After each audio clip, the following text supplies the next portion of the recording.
Hi అండి, నేను మీ సంపూర్ణను. ఏంటి బఠానీలతో వచ్చింది అనుకుంటున్నారా? ఈరోజు చాట్ చేయబోతున్నాను. దానికి కావాల్సిన పదార్థాలు చూపిస్తాను రండి. బఠానీలు ఈ కప్పుతోటి ఒక కప్పు తీసుకున్నానండి. వాటర్ ఏమో 3 కప్పులు పోసుకున్నాను.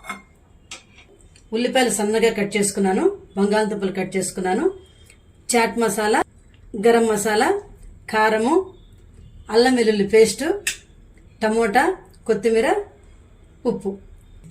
బఠానీలు 5-6 గంటలు నానబెట్టుకున్నానండి. ఈ బఠానీలతో పాటే బంగాళదుంప కూడా ఉడకబెట్టేసుకుంటాను. ఇవి బాగా మెత్తగా ఉడకాలండి. కనీసం 6-7 విజిల్స్ రావాలి.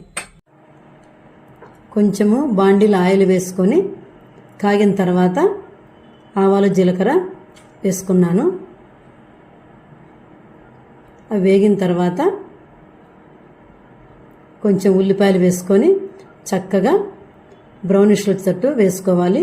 తర్వాత టమోటాలు, తర్వాత అల్లం వెల్లుల్లి వేసుకొని అంతా వేయించుకోవాలి.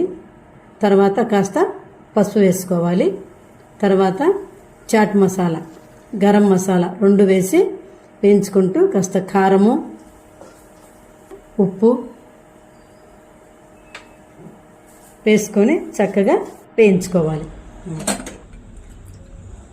బఠానీలు చక్కగా ఉడికిపోయినాయి చూడండి. ఇలా పట్టుకొని చూస్తే మెత్తగా ఉండాలి. ఇది మెత్తగా వచ్చేసినాయి చూడండి. ఈ వేయించుకున్న మిశ్రమంలో బఠానీలు వేసుకొని ఒక 10 నిమిషాలు ఉడకనియాలి. కొంచెము వాటర్ను కూడా యాడ్ చేసుకోవాలి ఉడకడానికి. బఠానీ చాట్ రెడీ. దించబోయే ముందు కొంచెము కొత్తిమీర వేసుకోవాలి. తర్వాత బౌల్స్లో సర్వ్ చేసుకొని తర్వాత రెసిపీ తోటి మీ ముందుంటాను. అంతవరకు సెలవు.